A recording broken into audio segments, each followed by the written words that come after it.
সমস্যা কি? দাঁড়াও, দাঁড়ান দিদি। ওই ওই মিতু ওই ছবি থাকবে না নেই, ওই একটু পরে আরে আর 50 বছর পরে কবেন যে আমার ওইটা দেখাও। হ্যাঁ, আগের ভিডিও দিতে পারবো না, কারণ তুমি এমনভাবে করে ফেলছো। তা ঠিক আছে, কথা তো কথাই শুনবে মানুষ। ঠিক আছে, এখন কোথায় যাচ্ছ বলো? না, তুমি এখন কোথায় যাচ্ছ মানে কি উদ্দেশ্যে?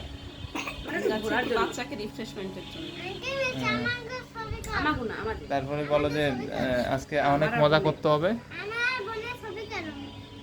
মাম্মা সোনা পাখি,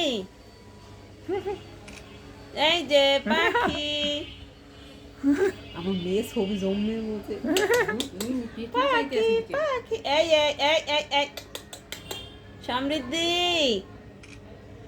কই রে? মানে ই করো না, আমার দিকে করো। এখন আমরা বাইরে যাব, বাইরে ঘুরবো, সবাই মিলে মজা করব, আড্ডা, ঠিক আছে, খাবো, ঘুরতে যাব, ঠিক আছে। এই যে আমি আর বন্য যাবো এখন ঘুরতে, ঠিক আছে, আমাদের অনেক মজা হবে। কি বাবা, আমরা এখন অনেক দূরে যাবো ঘুরতে। সমৃদ্ধি কই দেখি? চলো চলো মাম্মা, এই যে দুই পিঠে দুইজনে উঠলো, এই যে দেখছো, এই ফ্যামিলি, হ্যাঁ আমাদের ফ্যামিলি, ঠিক আছে। ধরে বসা দি।